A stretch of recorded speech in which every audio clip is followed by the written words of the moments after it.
Welcome, podcast listeners. It is episode number 256 of the Fret Talk podcast. You are joined by your host today. It is Mr. BudgetPedalChap. That is me. You are also joined by Lee. Padabadabadadoo. Say hi, Lee. Welcome to your doom. Oh, isn't that from like Altered Beast or something? Yeah, man. Yeah, get in. I love Altered Beast. It's hard as I could have also gone, Sega. Indeed. Yeah, I think that catchphrase might already be taken. But yeah, Altered Beast was. I remember the first level of that really well, and then not much else after that because it was hard. You had the wolf. Then the next one you had the swampy area. You were a dragon, and then I think the next one was you were a tiger, which was almost the same as the wolf, but you had like a like this punch. And then when you punched, it kind of had like an arrow in front of him, and he would shoot across the screen. So it was like a zoom, zoom, zoom, like Flash sort of thing. They all had that. That was your third attack, wasn't it? Like your C. Oh no, you did. What was the other thing that? So you had a bear at one of them, weren't you? Yes, you were a bear. Yeah. And then you became the dragon again on the last level, I think. I must admit, I got to level 2, and that was about it. I played it again not so long back, probably about 5 years ago, when the Mega Drive collection came out. Sorry, the Genesis collection for our other viewers, and it was still really, really hard. Like some of the other games, I was like, I'm getting this much better. Like Sonic and that, I was like getting to a point where I was completing those, but Altered Beast is just really tough. I mean, I didn't actually complete Sonic 2 until I was in my 20s. Yeah, I mean, it is the way it is, isn't hard. it? Yeah, absolutely. And then doing that and getting the Chaos Emeralds as well. Jeez.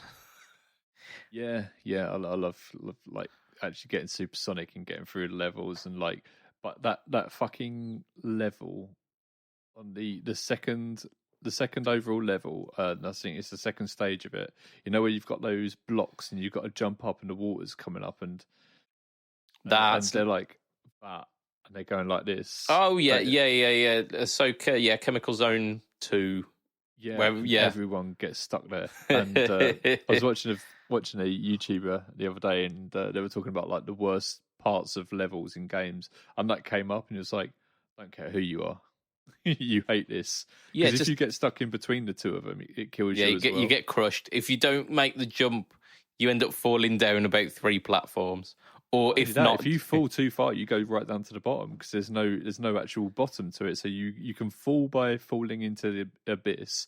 You can drown. You can get squished. Yeah, it's just man. Yeah, it's tough going. And like the first level is just so breezy and nice, and you just like, I'm a fucking badass. 20 seconds. Yeah, and then you get into Chemical Zone, and it's just. You know what? Everything that you've learned in that first stage, fuck you. Yeah. But it does like in the first stage, it almost encourages you to throw caution to the wind and run. Whereas Chemical Zone is like, no, if you run now, you will die. There's this bit just before the boss on the Chemical Zone where you're running along at the level that he's at, and if you don't have enough speed, you don't make this gap, and then you just fall. Yeah, because the platform, it's got those rotating platforms, isn't it? And they fall like they sequentially like roll over, and it just drops you into into death essentially. I think that one's one where they've got one of those floating ones. Did you remember those floating ones that go back left and right, and you've got to jump on it, and it's like the slowest, hardest bit of Sonic because if you don't land it quite right, that's just after that point. Where the platform where you get those on those platforms, and if you don't get on that like really slowly moving platform, you have to do that whole like moving block thing again. Yeah, and there's another one up the top as well. Yeah, but anyway, this is not the Sonic podcast. We do talk about guitars. We've talked a good solid like 3 or 4 minutes just about Sonic levels there. Damn it. Man. It's been a while since you've been on, Lee. So How been you? Yeah, all right. I've been good, man. I've been traveling around and doing bits and pieces. I was at Tonepedia, Tonepedia.com. I was on the internet. Who are they then? Yeah. So I was over in Germany and just like meeting with my mates. It was Ellad's birthday, so just went over there and we had a really good time there.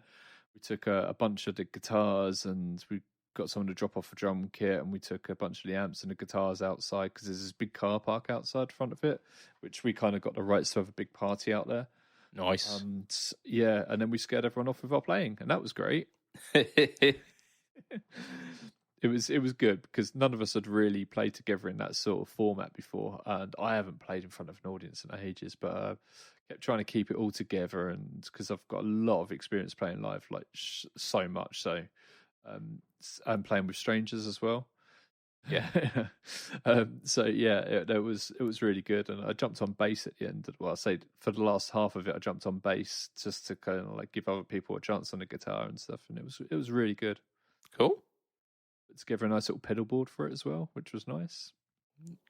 Nice. What kind of stuff are we seeing on that pedal board? What did we have? We had my vintage DD3. Because I wanted something that was going to cut through. I put far too much level on a delay, but I wanted it to just so I could play with like my repeats. Cool. But when other people got up, it really fucked them up. I had my Wampler Pantheon Deluxe on there as well, and this was running into a JCM 800, into a Tuba 12. I also had a JHS Muffaletta on there, which when I kicked in was so quiet I couldn't hear anything, even though I turned everything all the way up. Couldn't hear a bloody thing. So that pissed me off quite a lot because I'd never gigged that live. I've played it and thought it was great.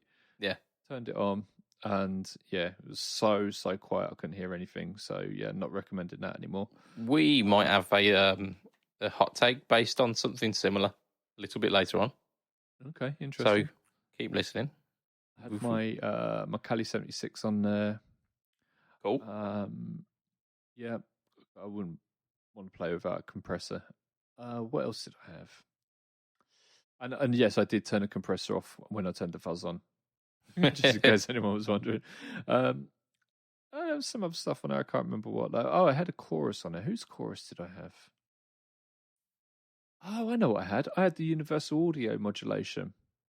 It was really nice, that was. And I just left it on the chorus because I didn't have time to be messing around with it. But the chorus on it was really, really nice. Yeah. Sounded really good. And the tremolo on it was nice as well, yeah. Cool. And what other things did you do while you were at Tonepedia? Because I think you might have done something a little bit special. I did. Don't tell anyone, but I had a Jocelyn that... No, I'm joking. I got to play with a shit ton of clones, like including actual clones. So I got to play with a silver Centaur, a red KTR, of course. So I got to play with those, and then a bunch of other clones. And we did, those shootouts they do at Anderton's where they blindfold you. Yeah. And they get you to go through and you say, okay, this is the one you thought was the best. This is, and so on and so forth. We did that. It was me playing it.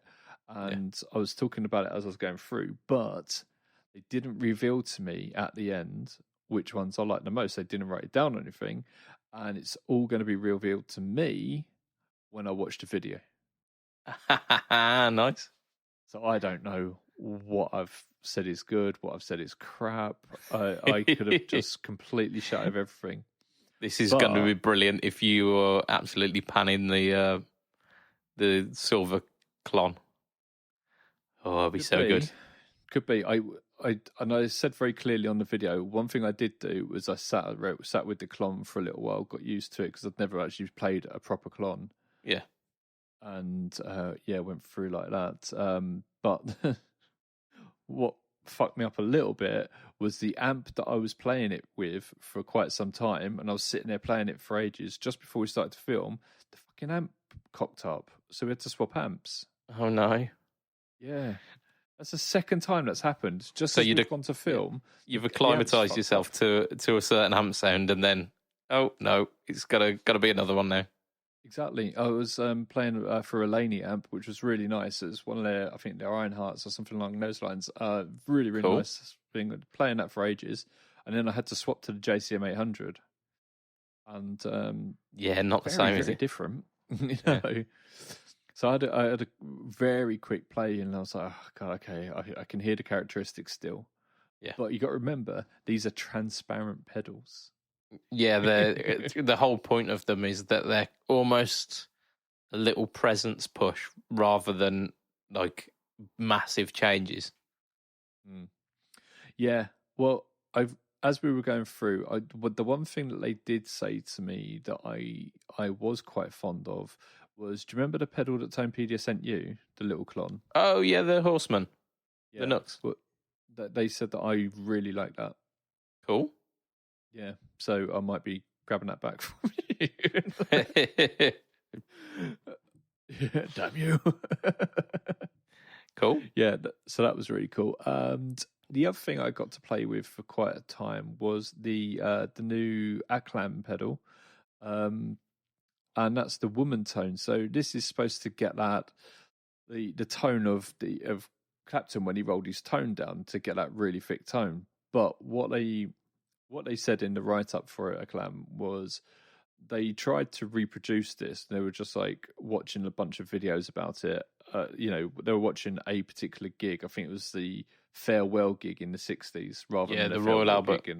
Exactly. And they repeated that, didn't they, in the 2010s, I think it was. Earlier than that, 2005, I think. Huh? It's 2005, I think. Could have been. Doesn't seem that long ago, but it probably was 20 years ago. My God. Anyway, they were trying to do this, and they were just getting their strats and going into their fenders and stuff, just trying to reproduce the tone by rolling it off. And they were like, hang on a minute, there's more to this than just rolling down the tone. So then they tried running it into a plexi, and they were like, well, hang on, we're still not getting it quite right. And it wasn't until they got something that was very close to the same pickups, which were paths in an SG, that Clapton was running. And then they realized that the woman tone was more than just the pot being turned down. It was a specific type of pot, it was the specific type of amp, and it was a specific type of pickup that all contributed to that tone. Yeah, it was the sum of the signal chain rather than just individual parts. And then they said actually turning that pot to go between rhythm and lead sounds was a pain in the ass as well. And wouldn't it be easier if they just put a second switch on the pedal? So you've got the overdrive sound, and then you've also got hang on, I'm just going to switch that tone pot down. So that's what they've done there. It's a really interesting pedal. It's not for everyone. But the one thing it did that we didn't put on video because we weren't sure Acclam was going to like it, the one thing it really did extraordinarily well, other than Clapton tones, was Doom tones. Okay. It had so much gain on it, and it had so much low in it. It was just like, I passed the guitar over to Emmanuel. I was like, okay, don't play anything. Right. Play some Sabbath. And he played it. I was like, there you go. There's just Sabbath. And he was like, Jesus. So there you go. Aiming for Clapton, getting Tony Iommi. Yeah, man. I suppose not millions of miles away from each other, are they? Both SGs. Yeah, that's it. Both in the 60s and man. kind of 70s, getting raw, kind of full stack roaring tones. If only we had the Laney working at that time, eh? Yeah, you would have got there already, but that's really cool. The Acclams kind of come up this week, I think, as some news. We're not really going to delve much deeper into it than that, but I have listened to the Tonepedia Player. Player. That's what I'm after. Yeah, I've listened to the Tonepedia player, and you've done a really good job with that. Actually, it really gives the characteristics of the tone of that pedal. Yeah, cheers, man. I was involved in the how-to of that one because it's a very different type of pedal. Nice. Yeah, we've got a few of their other pedals on there. I'll tell you one thing that is interesting about that pedal. Two things. One, the artwork on it was done by the same person who did the artwork on Clapton's original Full SG. Okay, yeah. And secondly, inside there is a little switch which you can make the tone pot darker. Yes. And we were like, God, I think that switch is on. We're going to have to turn it off because it's like far too dark. And it wasn't. And then when we turned it on, we were like, oh, shit. And that's where we got the doom tones. Yeah, it's because you've got like the darker switch on the player, haven't you? Yes, they asked us to include it. Yeah, it's really cool. Really cool. So that's an internal thing, that is? It is an internal dip switch, yeah. Cool. Yeah, because it was just a button on the player. Yeah. Because obviously it'd be really weird to have like a turning the pedal over and then like dip switch on the player. Yeah, I'm not sure why it's a button. It should be in a different thing. We've also got some really exciting news coming up for Tonepedia very soon. As you yourself, sir, know. Maybe. Yeah. As soon as that's all tested, it will be quite big, I think. It's a whole new era of Tonepedia. A whole new world. There, close your eyes. I'll close my eyes if I want to, damn it. So, it's not the only bit of exciting news, though, is it, this week? The pedal boards of Doom have got a little competition going on. Yeah, and by the time this goes out, it'll probably be finished. When's the competition finish? The day this goes out. Oh no! But if it hasn't, if we leave it up for an extra day, you might be able to go and enter. I'm sure if you listen to this podcast, you would have seen it. Yeah, you're probably already on that. I'm going to share it in the podcast group as well if you haven't already. Yeah, you might have. Yeah, it's definitely worth getting on board with because you get to win a Captor X. Yep. Which is like my own one, and they are pretty damn good. The Mac Daddy of the Captor series, isn't it? Yeah, you really caught me off guard. I was like, what?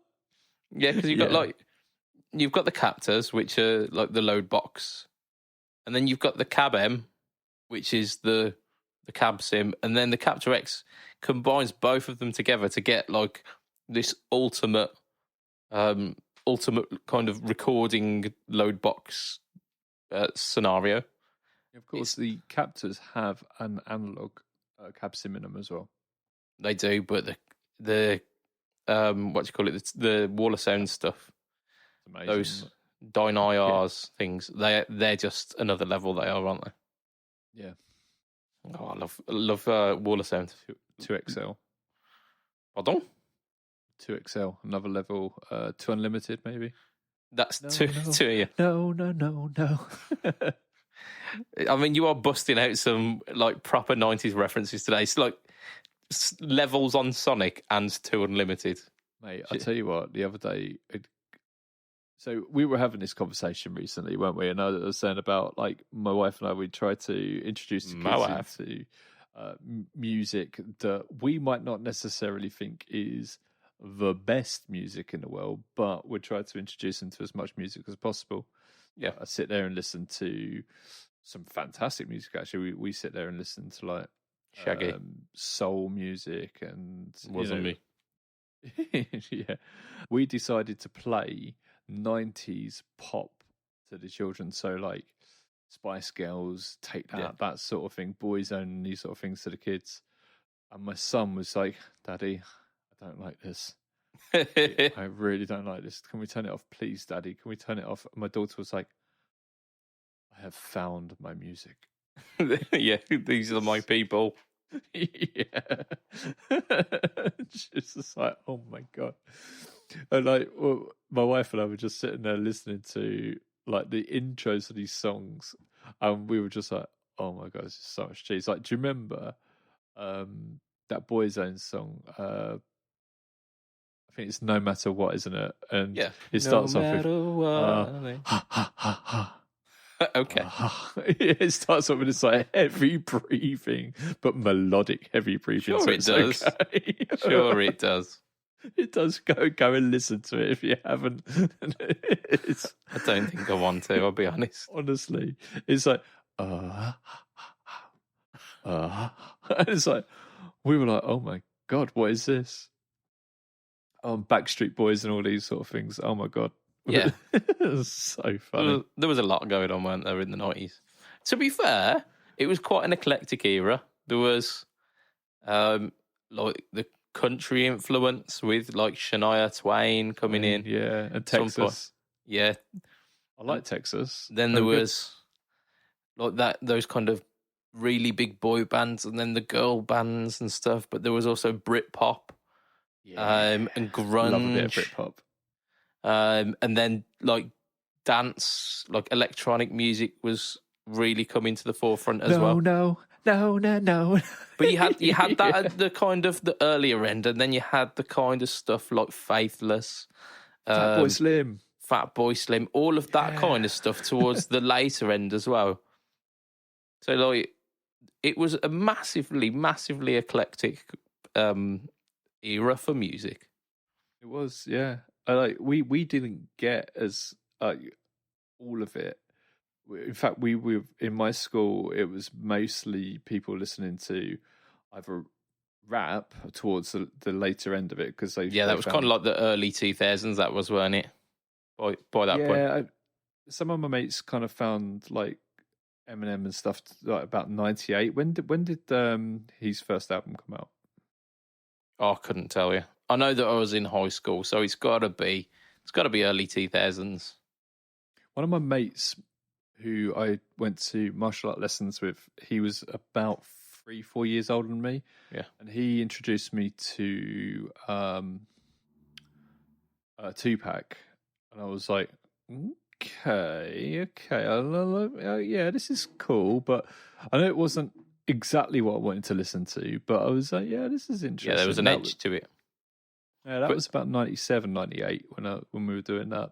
Yeah, I mean, we had kind of like Puff Daddy and Wyclef and people like that. Like the UK didn't really get the whole garage. Like, there was garage. That was a little bit later again, though, weren't it? Like Craig David and all of them. All over your boink. Yeah. This is like very, very niche British music references here. Craig David was out during that time because I remember going to Alton Towers in about 98 with my school, and it was being played all over the speakers. Yeah. Yeah, man. It was... so maybe Craig David's the next thing that you need to be. God, no. Peter Andre. But yeah, he was 90s. Whoa. Absolutely. But the things we didn't get over here, like in my school at least, was the grunge. We didn't get any of that. I wasn't introduced to Nirvana until I started college. Same with Metallica. Yeah, yeah. We had like I never really got grunge the first time around because I was a little young for that to happen.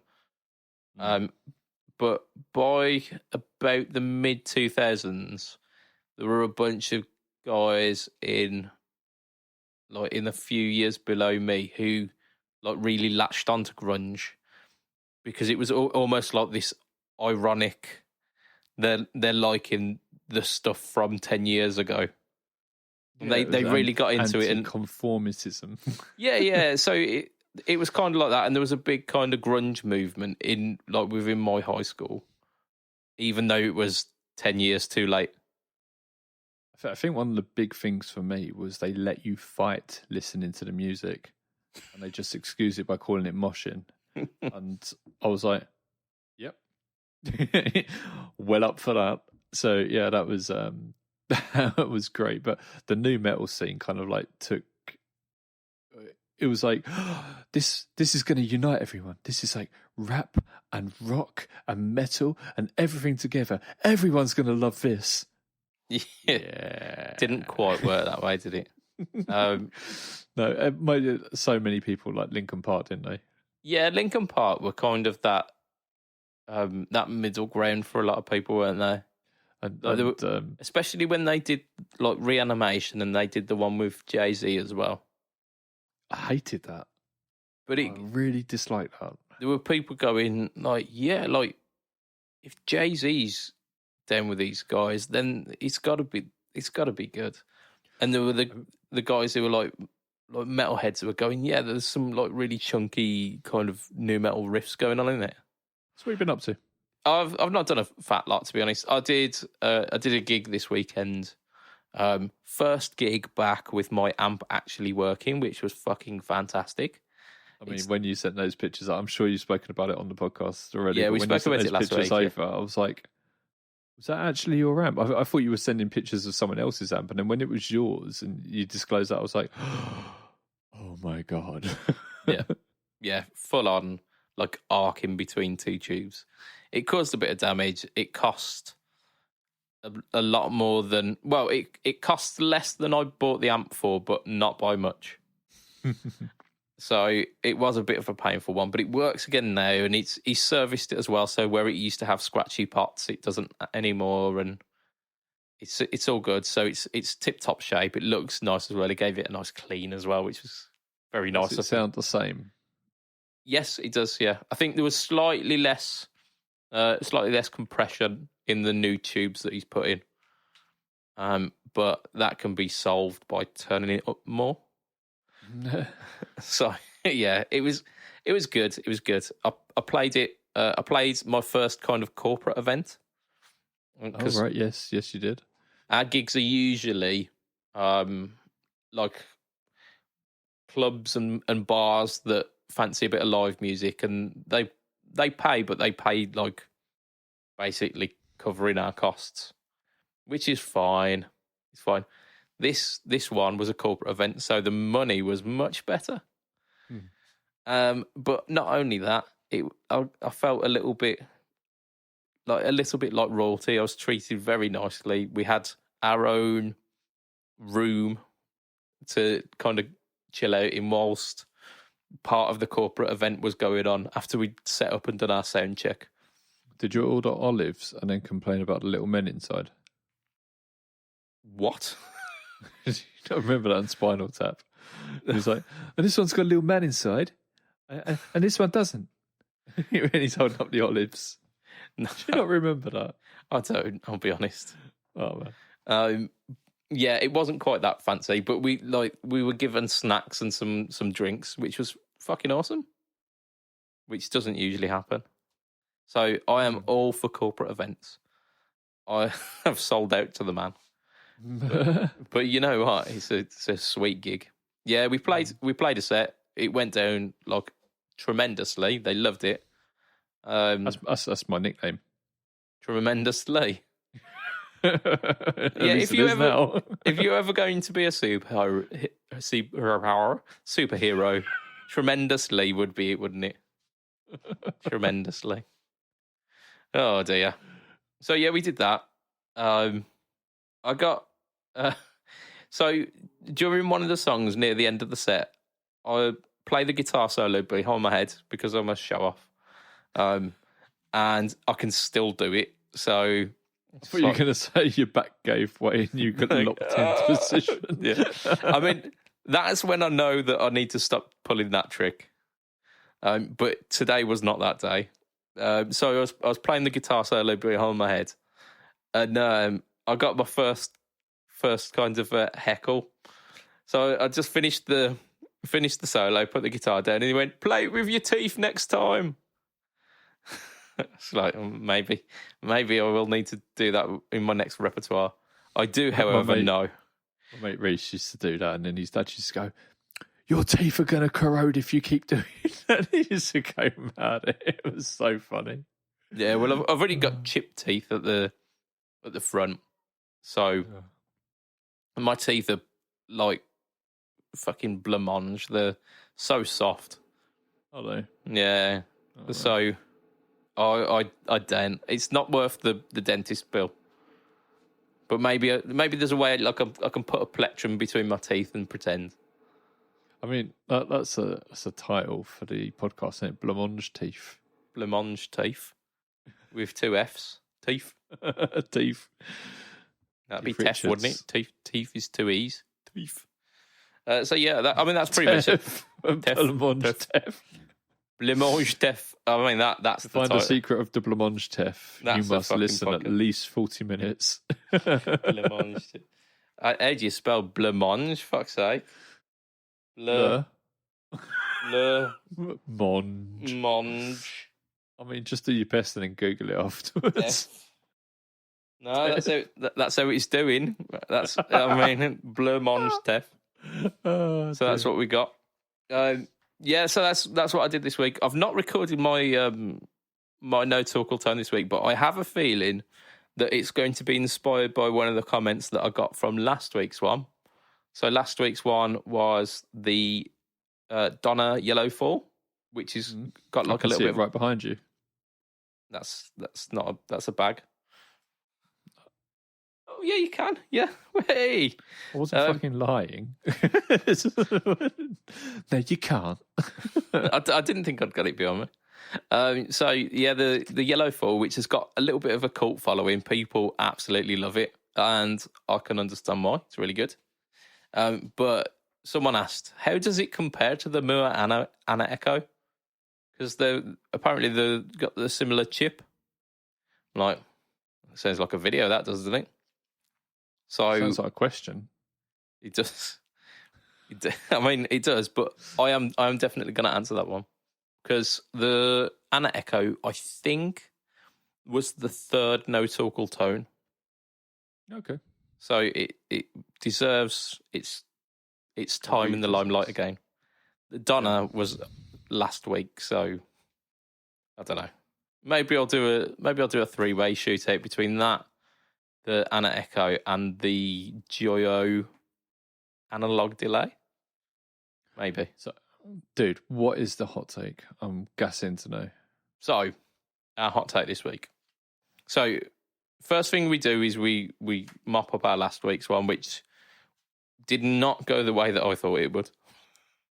So the question was, or the statement even was that good plugins are as good as, if not better than, an amp and pedal equivalent, like a good valve amp pedal equivalent. 66% said that plugins are just as good. What? Well, we have some input to this from what we were doing just before we started. Indeed we do. However, yes, plugins are as good as an amp. Well, no, they're not. What? Especially not as good as an amp. But Well, when it that comes was the question. As good, no, if not better than, an amp and pedal equivalent. Yeah, so when it comes to other pedals, like it comes to a modulation or something like that, or a delay, then it could be as good. But when it comes to an actual amp, no, not yet. But there you go. The plugins won. The plugins won this week. So definitive. Indeed. Right. So this week's one. Well, do you want? Because we forgot to talk about the OnePlus. Should we talk about it now and then add it in so it's in earlier? Nah, we'll do it as news. We'll amalgamate it with the news because we're here now, Lee. We're here. So Matt Careswell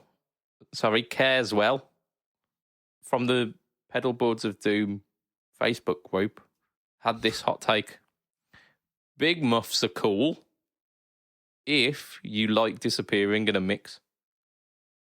Well, that's true if you don't know how to use an EQ pedal or you don't have a muff that is that has like a mid boost on it. I think the metal muffs had like a top boost on them, didn't they?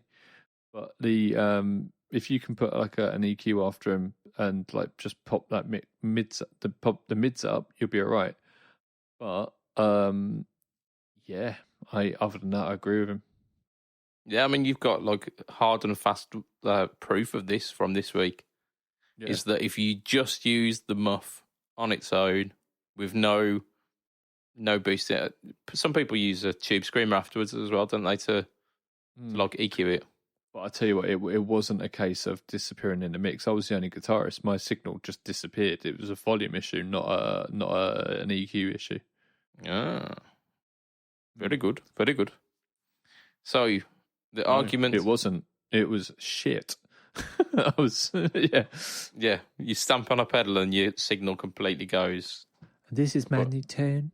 I like this turn.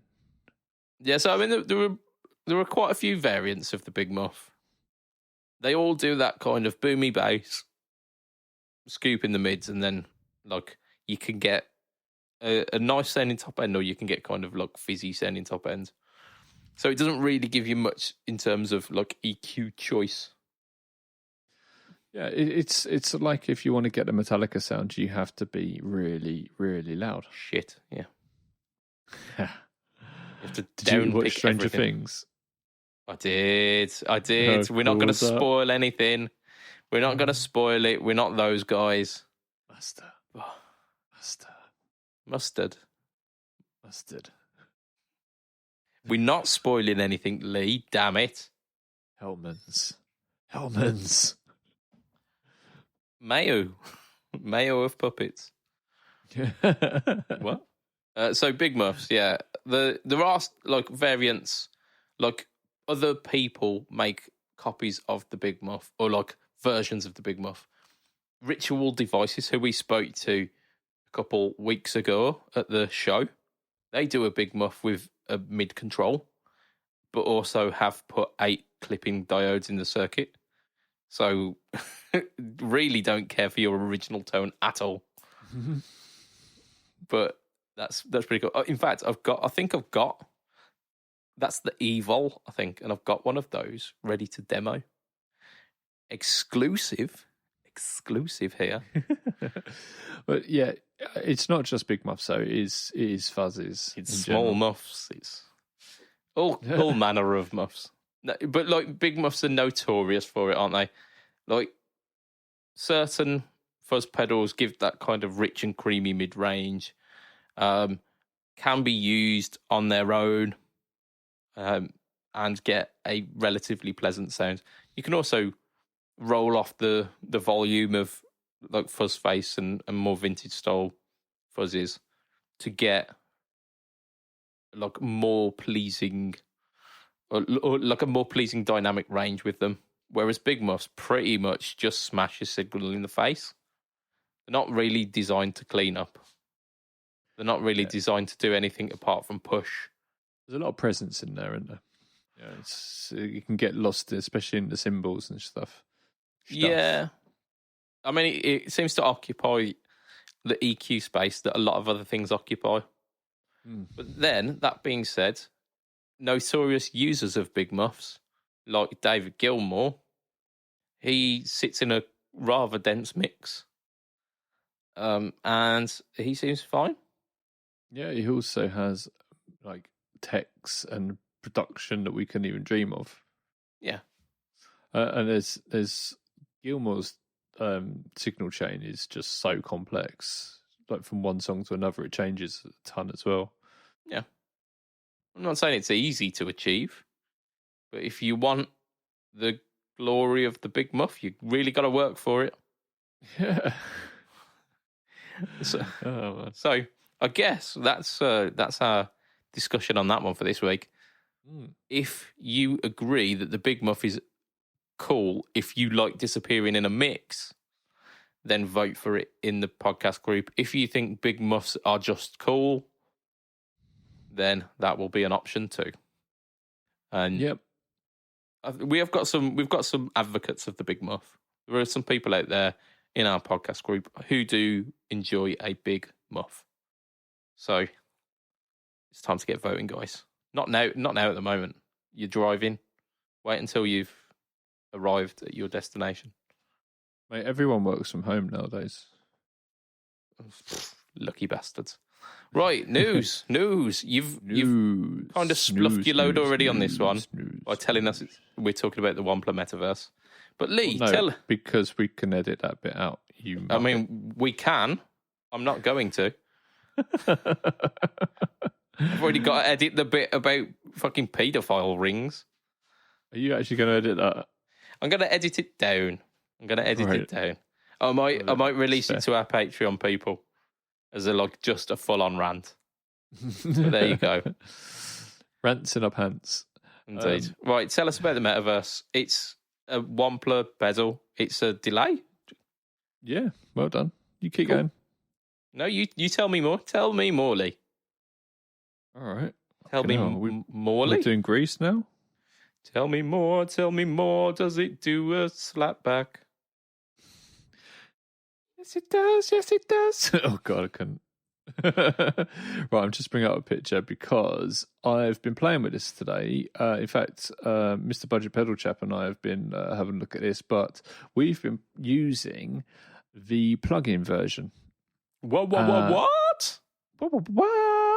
So is that something that you get with the pedal itself? Do you get the pedal and the plug-in version as well?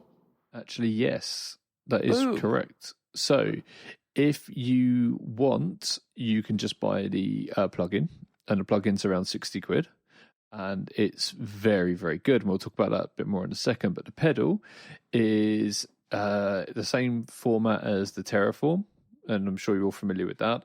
And it's got how many? Of course. I think it's got 11 different delays on it. Cool. Yeah. And it's been crazy because so many people have been like, "Oh, but why hasn't it got this delay on it?" And you just hear people moaning about it all the time, and it just makes me think how many different weird types of delays there are. I was saying to the guys at Wampler, maybe we should bring out a second version just with weird delays on it, like glitch delays and reverse delays and shit. Yeah, I mean, guaranteed, you release a pedal and then it's not got someone's favourite version of the delay. So the delays it's got on it are Analog, Wet, Bucket Brigade, Jet, Dock, FTE. What? Wet? Does it tell you what these are, or is it just making you guess? Well, I suppose if you read the manual, it'll tell you what it is. But if you ever held a Terraform, they're really small, so they try and get as much information on there as possible. Yeah, cool. One of the things they have done on this over the Terraform is the font is much clearer to read, whereas on the Terraform it was really small, and they put as much information in the tiniest text you've ever seen. And everyone was complaining about how small it is. So obviously on this one, they've made the text very bold, but they've made the descriptions of each of the modes as basic as possible in order to make the letters bigger. Yeah, so FTE was like Faux Tape Echo, which is one of their existing pedals. Yeah, exactly. And the ETH is their ethereal. MOD is modulation, SPC is a space echo. Then you got tape, you got digi, that's obviously your Digimon. You've got ANL, which is it's ANGEL. So sorry, I was wrong. Up the butt, that's analog, not anal. It's funny how you got ANL and then wet next to each other. No, I mean, not naturally anyway. You've got to use something else for that. Lube, yeah. And then the controls you've got on here are delay, feedback, tone, mod, and mix, and the modulation will change. So, the Jet, for instance, the delays are flanged. Flanged. So flanged, yeah, flanged. So yeah, as the repeats go on, they change how they sound depending on how you set it. The dock is based on their Doctor Who style delay pedal, so all of their delay pedals are in here as well. They sound great. Didn't they sound good? Yeah, I mean, through the limited scope that we had, because it was going through your DAW mic. Yeah, back to you. Yeah, even through that, it sounded quite impressive, and it really shouldn't have, because I heard a lot of guitar string noise, but the repeated delays were actually pretty cool. Yeah. Yeah, it was really, really nice. I'm impressed with it. You got trails on it, so you can turn trails on and off. You've got tap tempo on there. You got presets. You've got 8 different presets on there, which is nice, and that's off the top of the pedal itself. And then with MIDI, you got MIDI in and through, and that gives you up to 128 different presets. You got stereo in, stereo out, and you've got an expression on it. So that's the pedal. Bloody good. Really, really nice. Does a lot for a small pedal. And you would compare this maybe to like the DD200 from Boss. Okay. It's smaller than that. Yeah. But the DD200 does have all top mounted jacks, whereas this has a few on the side. The stereo ins and outs on the side. And it's got stuff on the top as well. But if you want to run MIDI, the DD200 does have MIDI jacks on the side. So only one side is completely plain. Yeah, so you kind of getting a similar thing, aren't you? Yeah, more or less. You've got 3 sides taken up on this, whereas you've got 1, maximum 2 sides taken up on the other one. This, no matter what, you've got at least 2 sides taken up. Because that's where the inputs and outputs go, isn't it? Exactly. Okay. Yep. Okay. Very cool, though. Looks really cool. Called the Metaverse, and there's been lots of discussion as to whether they're going to get a cease and desist for that, which is great because it causes discussion about a pedal. You know, it's fantastic. So, yeah, if you do buy this, you get the plugins for free. And Wampler were very kind to let me have them and test them out so we could talk about them here. We had a play through them earlier, like we said. And interestingly, the plugin isn't the same format as the pedal. Instead of having like an 11-way switch where you can... 11-way? Could have called it that, couldn't they? So instead of having an 11-way switch where you can change the mode, you actually just have 11 different plugins which you can choose from. So that actually means you can stack them as well. Yeah, you could have it across multiple channels as well, couldn't you? You could have like one type of delay on like a left channel guitar and another type of delay on the right channel guitar. You could have them both summed into a file. Yeah, exactly. Yeah. It's there's a lot you can do with the plugins, and the fact that they're giving that away for free is just that's a amazing. smart move. That is, it's really, really good, because there's the functionality of it is really quite similar to the Xander Templo. Is it the Duplo? So Duplo, like very, very similar in terms of like setup. Not to be confused with the Xander Lego.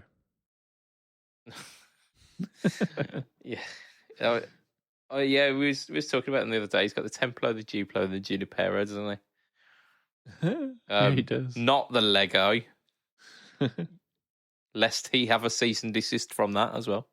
But yeah, so I think the Xander's a little bit cheaper than the Wampler, but then the Wampler obviously has the DAW plugins available too. So I think it's also somewhat smaller. Is it? Okay. Yeah. It's a very small pedal. Both the Terraform and the Metaforce, very, very small pedals. Cool. I mean, I'll have to see it. I mean, when I say very small, it's probably about 3.5 mini pedals. Okay. Is that a current unit of measurement?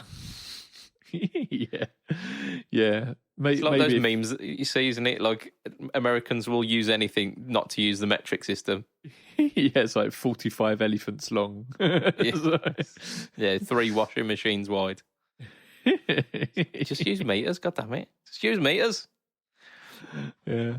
Right, we've got some final little bits. We've got some final countdown. I thought I'd pluck some questions from the Pedal Boards of Doom group because it's a good group. It's a massive group as well. Yeah, got over 80k now. Woo. So the next big milestone is 100, isn't it? Well, 90, surely. No, we're going to go for 100. Let's do it. Only even numbers, damn it, you evenist. That's it. So, Derek Cardenas said... What? You didn't even start that with the right letter. Derek Cardenas. Yeah, my handwriting got smaller as the podcast went on. You did the opposite to the Wampler pedals. He said, where do you keep your pedals that aren't on your board? Well, he went about it in a slightly longer way, but basically, where do you keep your pedals that aren't on your board? And if you look behind me, your head. Yeah. So I've got a little fantastic trick that because I went to IKEA and they had these little letter racks that happen to, like the spacing for the letters, happen to be the size of a guitar pedal. I can't remember what the product's name is for them, but if you have a look, they're like these little kind of stackable letter racks that are very, very thin sheet metal and have got cork tops.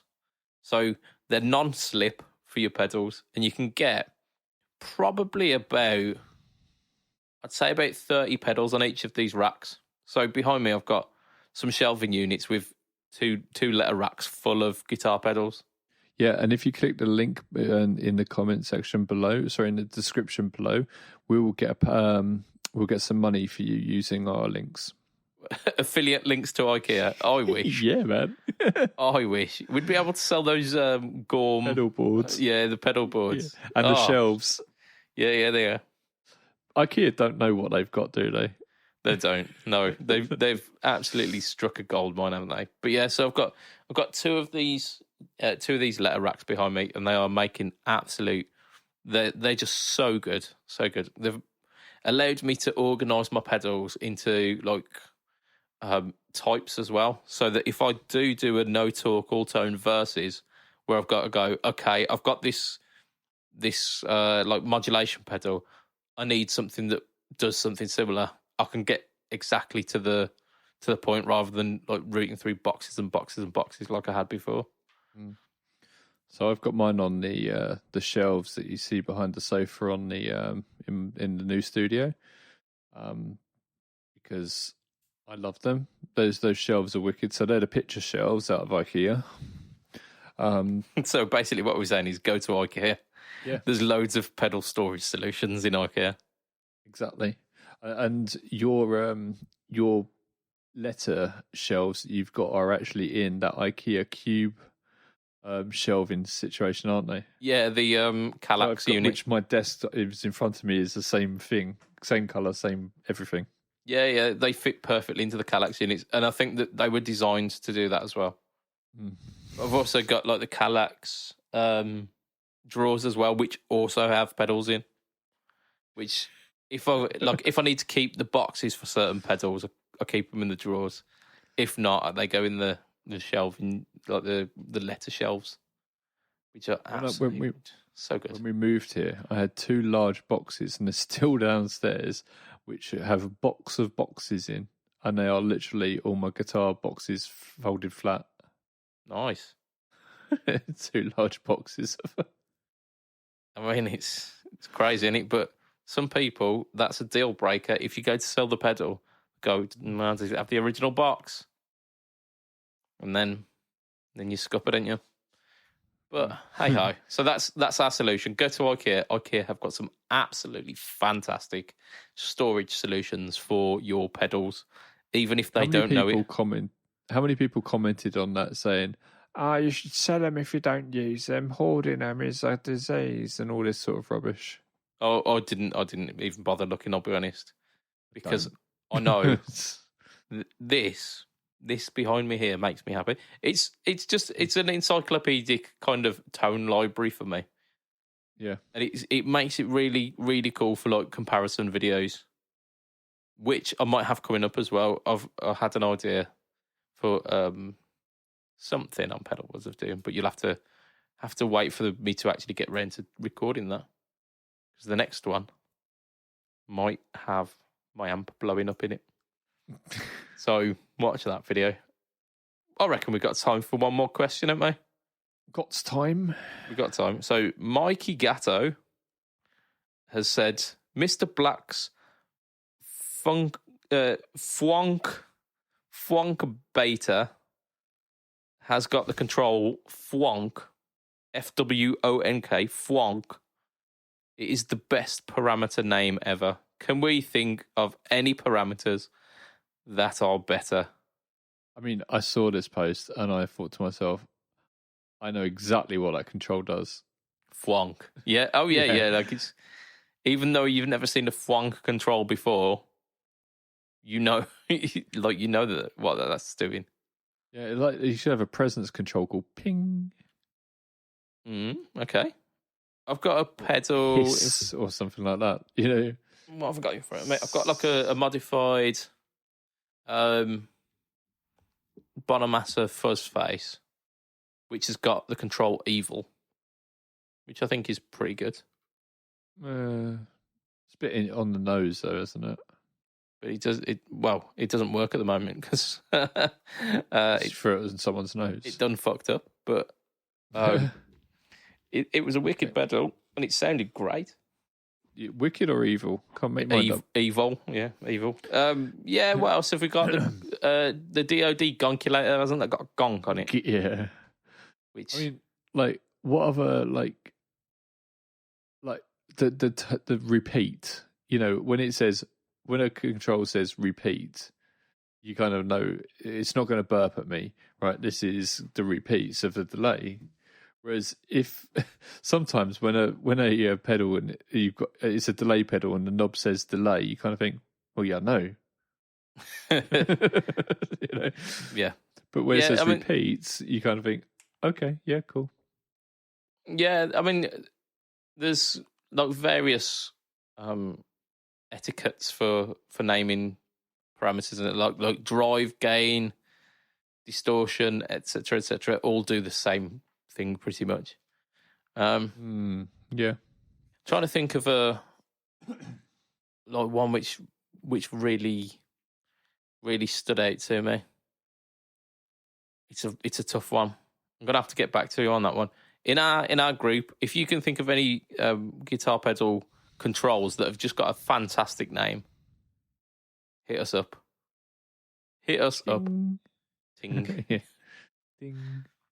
Go on. Yeah, I like this. I really like this idea of controls that are named like the sound that they do, like thwonk. Thwonk. Yeah, you know exactly what thwonk is. Yeah, twang. Yeah, I think there's pedals with twang, isn't there? We'll go for one more because Trent Kitty Hawk is just a fantastic name. Trent Kitty Hawk. Anyone recommend a small builder who does a boost? I think they all do. But Stu's not exactly tall.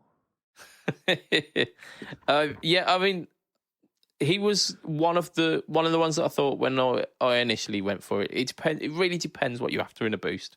If you are just after pure, clean loudness, you aren't getting any better than the Tate Effects booster because it just does everything louder. Yeah, and if you ask him nicely, he'll put a picture of Donald Trump on it for you and call it the bullshit booster. He may very well do that. He stopped doing those quite a while ago because people got angry. A certain type of person got angry. If you want something which is a bit more controllable, I don't know. I think the Hello Sailor Range Masters are very good, but it's not not a clean boost, but it's a boost that will absolutely get you cutting through a mix. I mean, yeah, if it works for Brian May, it's going to work. Indeed. We've got to mention the micro amp. Yeah, it's one of the best boosts out there ever. It's so not good, a so small affordable. builder. Oh, it's not, is it? They're not a small builder. No, I forgot about that thing. That part. I mean, I flippantly commented like, "Oh, they all do it," but we're really struggling to pull out boosters here. Like the Tate Effects one, yeah, legit. I think the problem is that boosts aren't particularly exciting. So instead, what people tend to do is do like a really simple drive. I mean, if you ask any builder that makes a tube screamer, then you got a boost, really, haven't you? Yeah, I mean, you can use the Antares as a boost if you really want to. You're not really using it to its full potential. Yeah. Yeah. But if you want to, you could use it as a boost. The Dr. Green, which was like Ashdown's pedal line. I know they're not a particularly small builder, but they're not a massive company. Ashdown? Yeah. Yeah. Like the Dr. Green pedal line wasn't particularly big. Yeah, it might not have been popular, but Ashdown are a huge company. Mm. In terms of like their popularity. They wouldn't fall into boutique, that's for sure. Yeah, they do well. Their series of pedals were to do with like medical kind of stuff. That's and just what you want. And I think it was the booster shot was their one, and it had 2 independent boost circuits. One of which was like a normal, just loud boost, and then the other one was like a trebly boost, and you could blend the 2 together to get just the right amount of cut through in the mix. So that was really cool. Yeah, I mean, you'll be able to, even if a company that you like a little boutique company, doesn't actually make a specific boost, you could ask them; they'll be able to knock one up for you. Yeah. Oh, Bright Onion. They're not doing pedals at the moment, but I think they've got plans to bring their pedal line back. Their soap booster was brilliant. Ask Chris Custom Pedal Boards, because he has a bunch of their pedals, which I think he probably still has some of the boost left. Yeah, so it's called the Soap Boost, and it was really good. I used to rock one for quite a while. I've stopped using it, mainly because I don't know if I'd be able to replace it if I ever broke it. Because they stopped making boost, you could fix it. I probably could. Mind you, it's in a 1590A box. I wouldn't want to be poking around in that. Anyway, that's a podcast for this week. That is definitely a podcast. So, big exciting news for our Patreon people. If you want to be one of these people as well, $2 a month, you can be part of that crew. And everyone who is signed up to Patreon gets this bonus. So last week, I set up the RSS feed for the bonus casts. We had a few that were like posted on the Patreon wall. I don't know what you call it, like the Patreon feed, which you could listen to through the Patreon app, but it's like a massive pain in the arse. This week, I've managed to get it set up so that the RSS feed works, so you can put your own individual link into a podcast provider, and it does work. I have tried it myself. It gives you a feed of all of the bonus episodes. Currently, there are 3. One of which is an old Christmas special, but with some of the bits that were cut out, not cut out. Oh shit! So, oh fuck! There's some, yeah. So there's that, and then there was the one that we did like as a pre-podcast cast with you, Lee.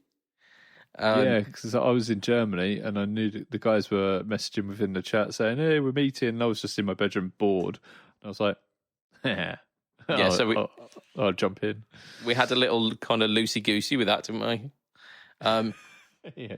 So the whole idea of it was to kind of trial getting some more bonus casts out. I'm not currently committing to like an extra bonus cast every week because I don't know if we can like fully commit to that. But if you are part of the Patreon crew, if you are on any tier, so that's $2, $5, $10, any of those tiers, you get access to your own personal RSS feed, and it will be available to all of you. Bonus $5. So you get both. I mean, if you want to give us $5, I'll happily accept that, and I'll make sure that none of that goes to Lee. It's true, he does. So there we go. He is the purse holder for Pedalboards of Doom and for Fret Talks. So, what the fuck's going on here? Dude, I'm like Smaug. So yeah, if you want to find out more, if you go patreon.com/FretTalk, the link's in the description for this podcast anyway. So just check it out. Like I say, you get some bonus stuff. I think it's about 4 hours worth of bonus material at the moment. So woo, woo, woo, and that's only gonna continue getting more. So the people who are our current Patreon backers also get a shout out, which happens to go a little something like this: Mr. Andrew Bimson, Mr. Adam Yeomans, Mr. Doug Christ of 37 Effects, of Masters of the Cinematic Universe, and the Just Surprise Me podcast. We have got Mr. Hugh G-Rection. We have got Mr. Ben Fletcher of Fletcher Pickups. And finally, Mr. Brian Gower of the Tone Jerks podcast and of the Second Button podcast. Oh, dear God. Lee, you don't make this easy, do you? You really don't make this easy. I'm going to have to... I was giving you a backing track and you... I mean, come on. Okay. If you want to find me online, I am BudgetPedalChap. You can find me on Instagram, Facebook, and YouTube. YouTube is the home to the No Talk All Tone series and the No Talk All Tone Versus series, which I think this week will have a delay pedal shootout. It might not. It might be something. It might be another set of blues drivers because I like blues drivers. But who knows? It's not recorded yet. We'll find out. Lee, we can find you where? I'm crying and I don't know why. It's an emotional end to the podcast. My eyes are watering. So we can find you at Pedalboards of Doom, the largest, the biggest group of guitar people on the internet ever. Well, on Facebook anyway, yeah. On Facebook, on the internet ever. That's where all the people's is. Indeed. We can also find you as a weekly host. Instagram and YouTube and Grinder. That's all you. That is all you. If you happen to be in Sweden, it was your idea. Just, we need to get some. I mean, we need to get to 100k somehow, don't we? Diversify. That's it. You know where to find us, and you know what we do. And if you want to know anything more, just ask. Cool. Yeah. So that will be us for this week. From myself, Mr. BudgetPedalChap. From Lee, padabadabadoo. Yo. It will be a tatty bye and good night for this week. So out of it. Bye from your door.